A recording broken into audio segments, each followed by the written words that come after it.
A new report published by market research company Yazi says the country's informal economy had been negatively impacted by load shedding, with many traders reporting huge income losses. Now, the research sampled from all 9 provinces found that crime, high data costs and diminishing mental health were some of the many ways informal traders were affected by the constant power cuts. For more on this story now, we are joined by the National Organiser for the South African Informal Traders Alliance spokesperson, Mr. Othusitse Jackals, who speaks to us from the Northern Cape province.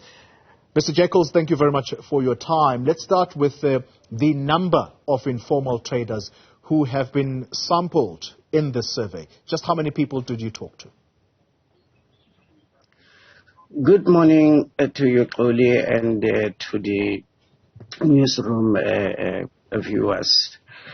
Thank you very much. Let me first start by saying, as SAITA, we strongly condemn attacks on the informal traders. The recent attacks that happened in Gauteng, and we also condemn all the attacks on women and children.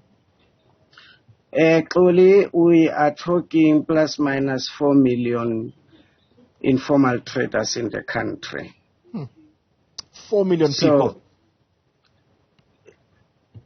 I'm talking about plus minus 4 million informal traders in the country that are affected by load shedding, just like everybody. But the load shedding is affecting the informal traders more than the formal businesses, because the informal traders does not have insurance, the informal traders does not have the necessary support from government or even private sector. Yeah. All right, let's talk about the major issues that have been highlighted by this research. So, high crime rates, the high cost of data, and diminishing mental health. Perhaps let's start with the high crime rate. Why do informal traders feel that they have been the primary target for criminals? Yes, look, most of the time when there is load shedding, there is dark, it is dark. And the cameras that are roving to record the crime, the cameras are also off. So the informal traders are targeted. In the streets, when there is load shedding, the streets are dark. The informal traders are attacked not only in the streets, but also in their homes. Our homes are getting broken into. There's house robberies and everything like that, Cole. Yeah. And importantly as well, mental health. Why is that something that has been highlighted by this research, the diminishing mental health? What leads informal traders, many of them, to experience such? Well, Toli, mental health, there's a lot of stress, particularly, especially from the lockdown, COVID-19 lockdown. There's a lot of fatigue. There's a stress. The stress levels of the informal traders are very high because the informal traders does not receive the necessary psychological support from the government or from the private sector. The informal traders we find ourselves as being a second-class citizen, a second-class economic players in our country. So the mental health is taking its toll on the informal traders because we are losing income. We are not generating the income that we used to generate, especially from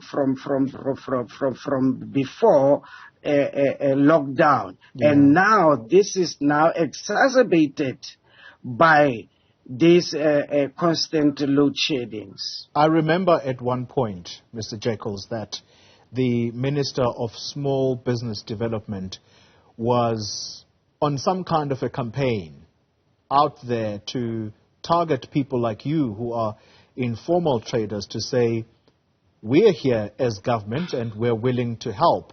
Are you saying that her office has been inaccessible? Have informal traders made attempts to get in touch with the Department of Small Business Development? Look, Gambi, Koli, I'm sorry for that. Koli, we do engage with the Department of Small Business Development, with the minister. Now, the support, for instance, the TRAP, Township and Rural Entrepreneur Program, that the department is coming with, that the department have initiated, must be implemented at ground level.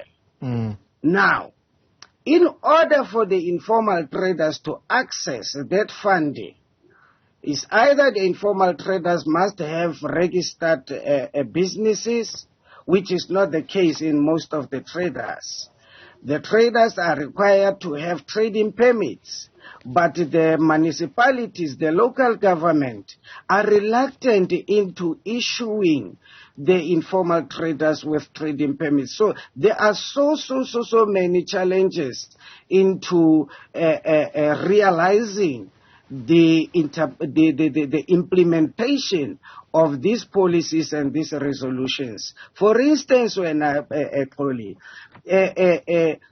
the Department of Small Business Development came with this national government gazette that spoke about the waiver of trading permits and business licenses that is valid up until the 31st of December 2022.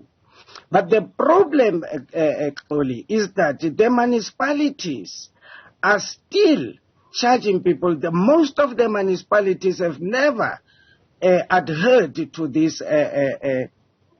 this government gazette. So that is how serious and that is how bad it is on the ground, on the implementation of policies and resolutions at national level. Yeah, so hopefully the minister or anyone from her department hopefully might be listening to this conversation. What would your message be for that department, for that minister, if you had a chance to talk to her in person?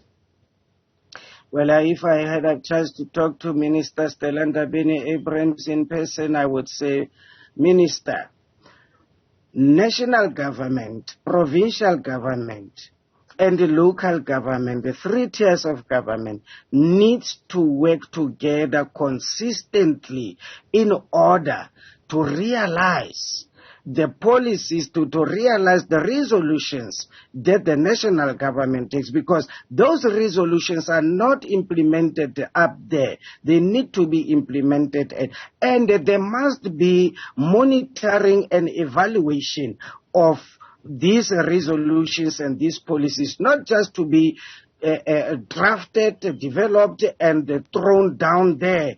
And from there, the minister carries on with her duties. She has to monitor and evaluate the progress and the process and the progresses of these policies and resolutions. Clearly.